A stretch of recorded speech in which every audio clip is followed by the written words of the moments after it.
So why is it me talking about this? I'm not a lawyer, so why is it me talking about this? I'll try to introduce myself very briefly before we start. So 2 or 3 years ago, I developed a game called Mousecraft, and I published the game. I self-published the game on Steam and PC, but the game was also published by an English publisher called Curve Digital, and was published on consoles with this publisher. It was also published in boxes in retail by many local publishers around the world. And after this, I started helping other indie developers and getting published their games on consoles and other platforms. So basically, I have experience in self-publishing, in publishing a game through a publisher, and publishing games of other people. So I have all the experience to talk about agreements. Yeah, so firstly, the word publisher is going to be used very often in this presentation. So I would like to start by defining and saying you my definition on what a publisher should do, and what he actually does. And in my opinion, the publisher helps you develop the game and helps you and should help you sell more copies of your game for the part of the revenue that the game earns. And this is how it should work. This is like a really simple chart of how it should work. So if you're self-publishing and you're able to sell 100,000 copies of your game or earn $100,000, with a publisher you should be able to sell more and earn more, but you will be forced. You will have to pay a cut and give him a cut of your revenue. So this is how it should work. Well, it sometimes doesn't work that way, unfortunately. And I will talk about why it doesn't work that way sometimes and how to avoid this. So it doesn't work that way because publishers have a really, really dangerous tool that they use in the agreements. And the tool is called recoupable costs. It could be also called publishing budget or publisher's investment. This is a thing that it's always put into the agreements, but it can be really harmful for you or really fair to you. So the recoupable costs and the publishing budget or publisher's investment, it's all the money that the publisher has actually spent on your game to promote it, to sell it, to make it. And yeah, this is actually the whole amount of money that he had to pay to make your game and to start selling it. And yeah, this sounds fine, right? But unfortunately, this is sometimes used in a pretty abusive way. These are actually quotes and are parts of actual agreements that I saw, and these clauses can be really abusive for indie developers. They mean that you won't earn your money and you won't earn anything unless the recoupable cost, the publishing budget, is recouped by the publisher. It sounds really complicated, but it really isn't. I'll try to explain it on a really simple example. So let's say the game earns $30,000. It's not a big amount, but for some indies it can be really okay. Yeah, let's say the game earns $30,000, but the publisher was maybe incompetent or something, and he set the publishing budget to $50,000. So the revenue of the game is actually smaller than the budget. What does it mean with these clauses? This means that the developer will get absolutely nothing from these $30,000. And this is a thing that happens all the time. And I think it shouldn't happen. And there are ways to avoid it. There are ways to negotiate your contracts and to make your agreements fair and to avoid a situation where you get absolutely nothing. I'm going to tell you some ways of how to avoid it. So, oh, sorry. Firstly, why does it happen? Why does it happen? Because you may wonder why a game earns only $30,000 if a publisher had put $50,000 into your game. So the first and most popular, most common thing is an incompetent publisher. So there are publishing companies that just started their company, they just started their business, and they may be not aware of what things work, what things are, how much things should cost, and yeah, and sometimes the publisher is just incompetent, and because of that, the budget is bigger than it should be. Second reason of why this happens is putting too many things into the budget and the recoupable costs. Too many things means a publisher can, for example, put the cost of going to events into recoupable costs, and he can also put his work and the work of his own people into the costs and the budget that the game has. And that's not really how it should work. This is not an industry standard. The last thing is just being unlucky. A game can earn only 30,000, and that's just how the market works. But the thing that I want to say is that you shouldn't sign deals that allow the publishers to be incompetent, to put too many things into the costs, or be unlucky. How to avoid this? How to avoid this situation where when you have your game, when your game is selling, but you're not getting any money? The first way to avoid this is to set maximum budgets. Always try to have a maximum budget set. I always try to have a cap. Let's say, I don't know, $10,000, $30,000. It depends on the game. But if you won't set that, the publisher will have the option to put anything into the budget and raise the budget infinitely, which is a really dangerous thing for you. You should avoid it at all costs. The second way of avoiding the situations where you don't earn anything is make a list in the agreement of the costs that can be actually put into the budget. So you can say, okay, let's put voiceovers, let's put localization, let's put age ratings into the costs, but let's not put events and the cost of going to events to the budget. You can always say that. And you should have this, because if a publisher doesn't have the list of things that he can put into the costs, it puts you in a really dangerous situation when the publisher goes to events. He says that he will promote your game, but the truth is he just goes to the event to do his other games or to try to sign other agreements. So yeah, it can be really dangerous if you don't have this list of costs in your agreement. The last thing, I think most important, is progressive revenue share. So with these clauses that I showed you from these actual agreements, you won't earn anything unless the game recoups its costs. With progressive revenue, you have your revenue, the revenue of the indie developer, is based on the success of the game. So if the game is not really successful, you still earn like a small amount of money, let's say 30% or 10% or 20%. It allows you to maintain cash flow. It allows you to actually earn anything if the game isn't really successful. But if the game recoups its costs, it's successful, you get more. And I think it's a really fair, and it's a really how it should work with revenue share in terms of agreements between publishers and the developers.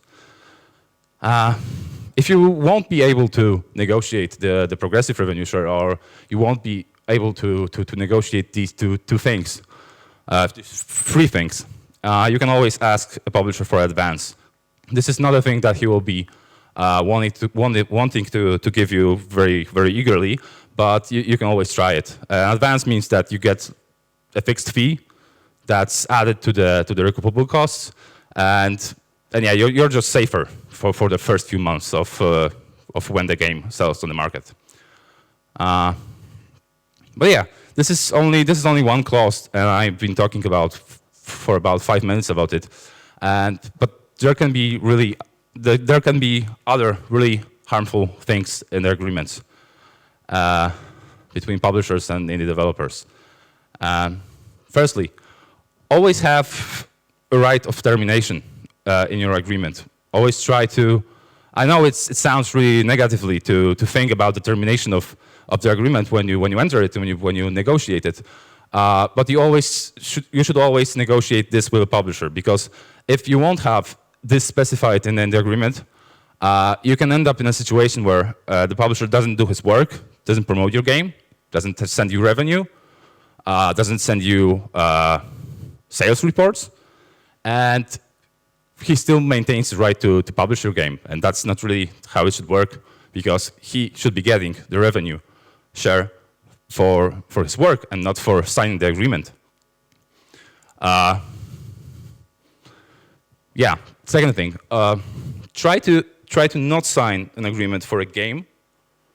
Try to sign it for specific platforms, because some publishers just sign agreements for a game, for the whole game, but sell only things on mobile devices or sell only games on PC. Why should we let them sell? Why should we sign a deal where we don't have the right to publish our own game on other platforms if the publisher doesn't do this? So always try to specify your platforms, the platforms where the game will be published by the publisher in the agreement, because if you don't do that, you may end up with an agreement which forbids you from selling a game on a platform where the publisher isn't selling the game. Yeah.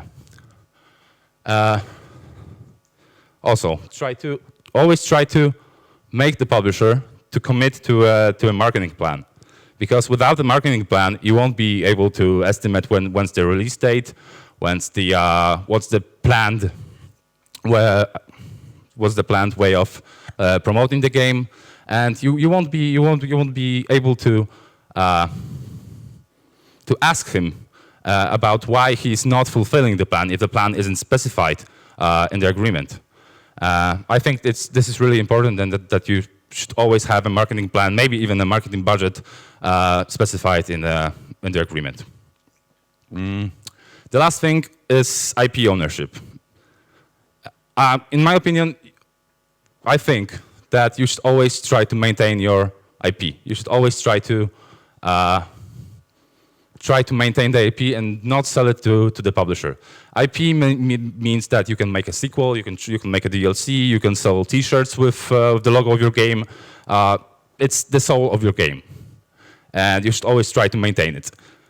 Especially if the agreement between you and publisher makes the publisher publish the game and not pay for the development.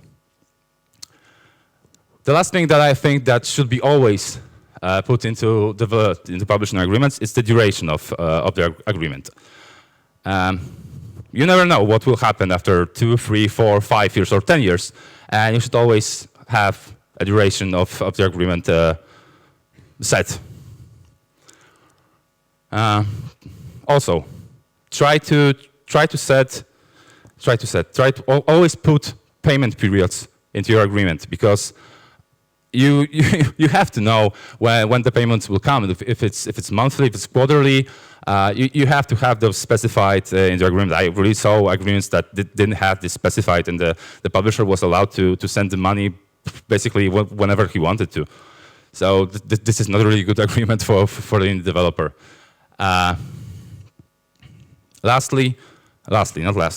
Secondly, try to convince the publisher that you need royalty reports, that you need actual sales data. It will make your business more. It will make you. It will allow you to. I don't know. To. sorry. With royalty reports, you'll be able to estimate what sales you can have the next month, you can have the next year, and with this, you'll be able to see from where the actual revenue is coming. You'll be able to set your next game, plan your next game better. Lastly, you should always have the rights to audit your publisher. Audit means check the accounts, check his bank account, if the money that actually came to him have been sent in the right way to you. So the audit means that you have the right to check if the money that the publisher sent you are the money that the publisher should send you. And yeah, this was about publishing agreements where the publisher doesn't have to pay for the development. But what if you don't have the money to actually develop the game, and you go to the publisher and you ask for money? This makes you in a worse situation than the previous one, and the agreements for these kind of things can be even more abusive and worse for you than in the previous situation. So things to look out for. Firstly, always have a schedule. Always have a plan of milestones. Always try to be on the same page with the publisher on what has to be done, for when, what's the procedure of sending builds, what's the procedure on making fixes, on making patches, what's the acceptance procedure for builds, and what's the payment period? When are you paid? Everything should be in the schedule. I've seen agreements and developers who sign contracts without a schedule, and without a schedule, the publisher will be allowed to do absolutely nothing, everything with your game. So you should always have a schedule of milestones, must-haves, and everything. Just try to put everything in the schedule. This is actually something that's I think it's the most important thing, and it's the worst clause that can be included in an agreement between the publisher and the developer. So some agreements have clauses which force the developer to return the money that he got from the publisher if something went wrong and the game wasn't finished. Sounds fair, right? But the practice is that the developer won't have this money because he paid his programmers, he paid his artists, he paid his musicians, everything, and he won't have this money to return to the publisher. And this can really affect the personal life and the life and the future of the whole studio for many years. And you should always avoid deals and agreements that tell you to return your money if something went wrong. The second reason why you should avoid this is because the publisher has milestones and he has the tools to try to foresee if something will go wrong. And he also maintains the IP, so he can finish the game on his own. You should just avoid this kind of clauses in the agreements. Last thing in a development contract, publishing development contract that you should include is the right of first offer or right of first refusal. So in this kind of deals, the IP usually goes to the publisher. And in my opinion, you should always have the right to do the sequel if you want to do this, to do a DLC if you want to do this, and the right of first offer, the right of first refusal usually allows you to do this. Few tips on how to work with a publisher. This is going to be my opinion. This is not the ultimate truth, but this is my opinion. I think that you should always work with people that you trust, because you will have to maintain like daily basis relationships with these people. So if you don't trust the person that you work with, then you will ultimately hate your job, and it will really be a pain in the ass to work with these people. So you should always try to work with people that you trust. Don't sign deals that you know that are bad. There are some situations where people sign these kind of deals because they don't have the money, or they don't have another idea for themselves. Just don't sign these kind of deals, because they will haunt you. They will you'll be doing things that you don't want to be doing, and that's just bad. The last thing, if you have a publisher, if you're working with a publisher, be honest with him. Don't hide stuff. If you know that your artist is going to leave the country in 2 or 3 months, tell him about this. If you know that your work is going to be delayed, tell him about this. If you know that you won't be able to finish the project, tell him about this. Don't hide stuff. Be honest. Thank you.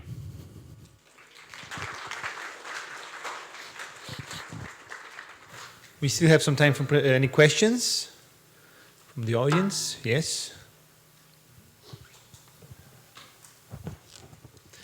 Hey, thank you for this lecture. I have one question. If let's say that I have a game, Steam game, and I found a publisher for this game. It's rather practical question. From whose account game should be sold? Because it's quite usual. Recently, publisher told me that he wants me to transfer this game to his account, and we actually did so because I know other people doing stuff like that. But really, I don't. If a publisher is taking like 10 to 30%, let's say, then I don't see a reason why to do that. Isn't it better to just send money to publisher rather than ask him for sending money to you? Yeah, but if you sell the game from your account, then the publisher takes the risk that you won't send him the money. If he's publishing it through his own account, he knows that he will receive the money and then he will send it to you. So it's usually done the second way. It's usually the publisher's account that it's the seller on a store. I haven't heard about the deal the other way. You haven't heard about any exceptions from this, No. Okay, thank you. Yeah. Nice to know.